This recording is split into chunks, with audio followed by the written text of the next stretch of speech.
An assassin's guild that's respected, a realm balancing on a knife's edge, a touch of the arcane, and, oh yes, someone called the Black Rose who can kill you with flair. You're about to enter the world of Stephen Hubbard's A Conspiracy of Ravens, where politics is deadly, magic is elusive, and the ravens never miss, unless they mean to. Let's talk about why this book might just be your next dark fantasy obsession.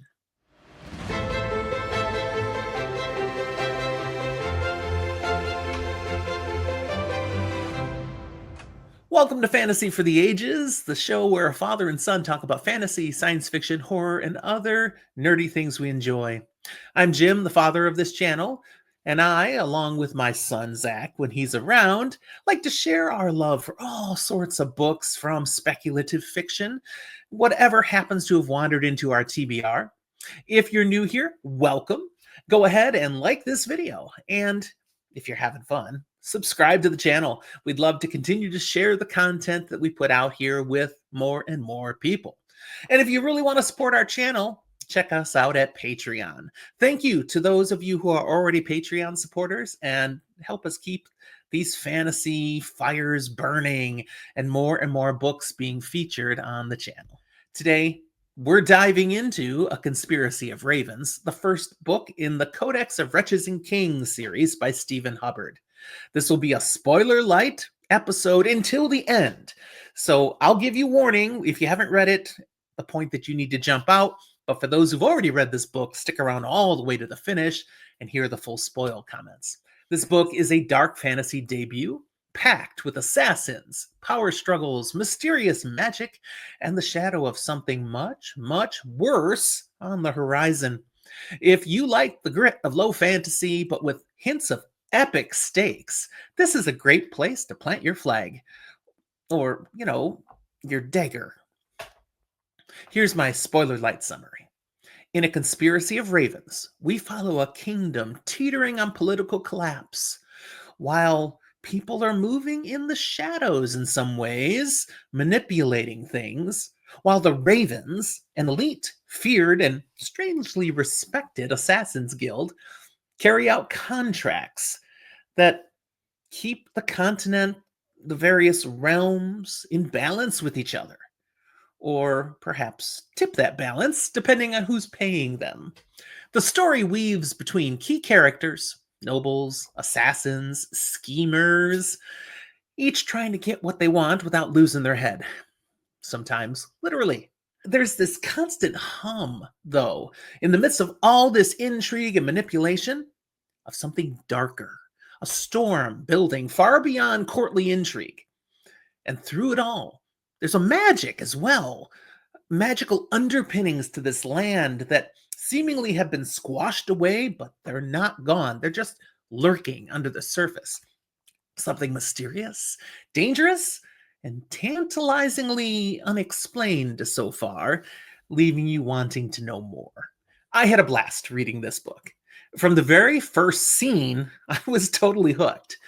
It has that same can't put it down vibe to some other great dark fantasy reads, like some of the Malazan books with their grittier city arcs, or from the indie world ZB Steele's For a Few Days More.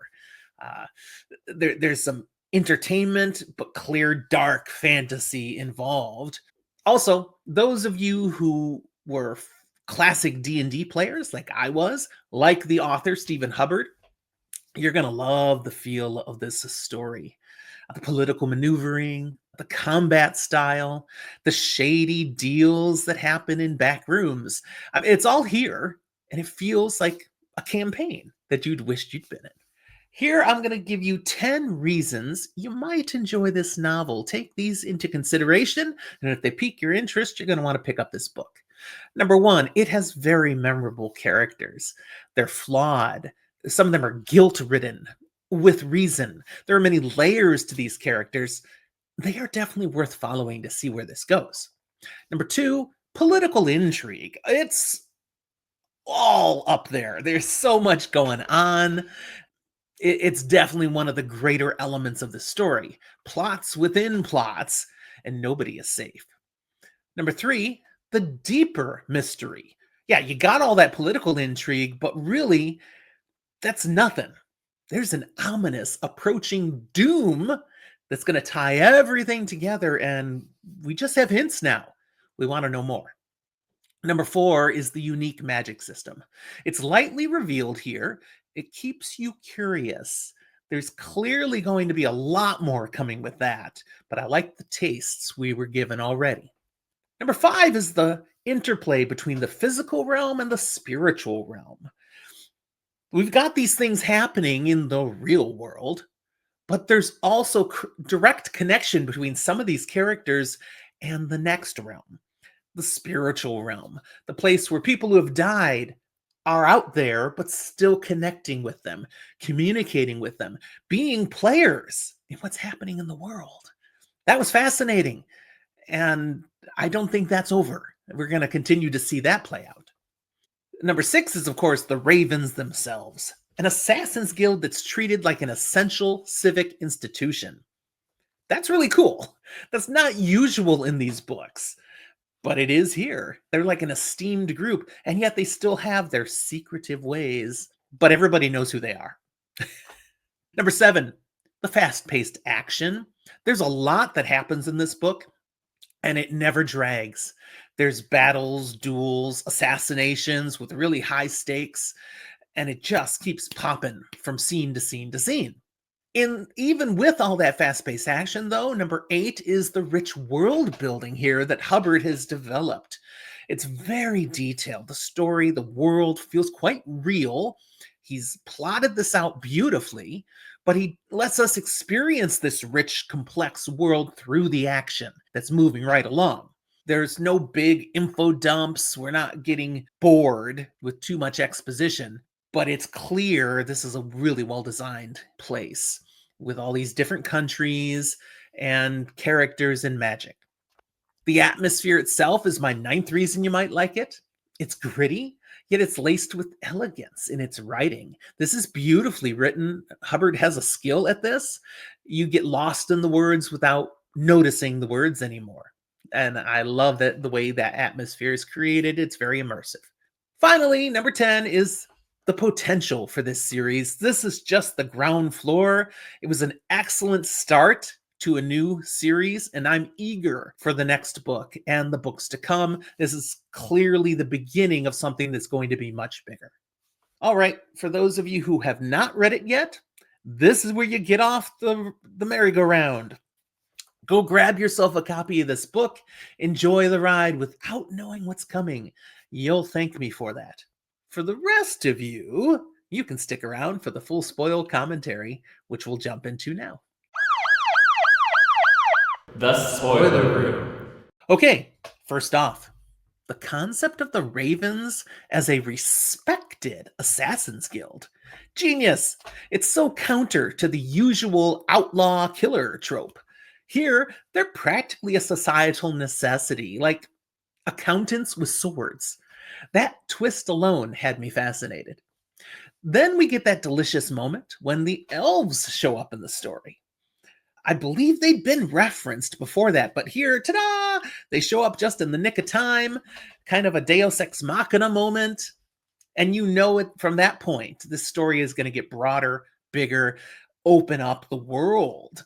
The elves, well, they're like bacon in fantasy. Anytime you add elves, the story gets better. That's kind of how I feel, even when the elves suck. But these elves do not suck. These were ethereal and magical, but powerful. With just a sense of good that seemed to exude. I enjoyed the elves very much. I look forward to seeing how they will continue to add to this story, both in its mystery and in its intrigue that will happen moving forward. Now, let's talk about that opening sequence. Wow. The book opens in the middle of what the Black Rose has been doing. The Baron has been wounded but isn't dead. The son who stumbled in upon the story by reflex was killed by the Black Rose. And we open up with the Black Rose just going, "Oh, I didn't mean to do that." It's a devastating moment for him. That was awesome. What a great way to introduce us to this story. It's cinematic. It's perfectly paced. It tells us so much about the Black Rose and about the world with this just powerful little scene. And then the fact that he goes to the daughter, because if the son is here, the daughter must be too, and he's not going to kill her. He takes her. He's going to save her. Wow. And then, of course, when we get confirmed, because there were hints already, we get confirmed who the Black Rose really is. Nice reveal, very satisfying, but even more powerful is the fact that it's no shock to Tessalin. Tessalin is the real MVP of this story. Her deception, her manipulation, watching her work the pieces on this game board, absolutely satisfying. She's the kind of character who makes you wonder if anyone is truly safe or truly in control, except for her. I mean, the lisp that wasn't a lisp, she had this down, this whole plan. It's almost chilling to see.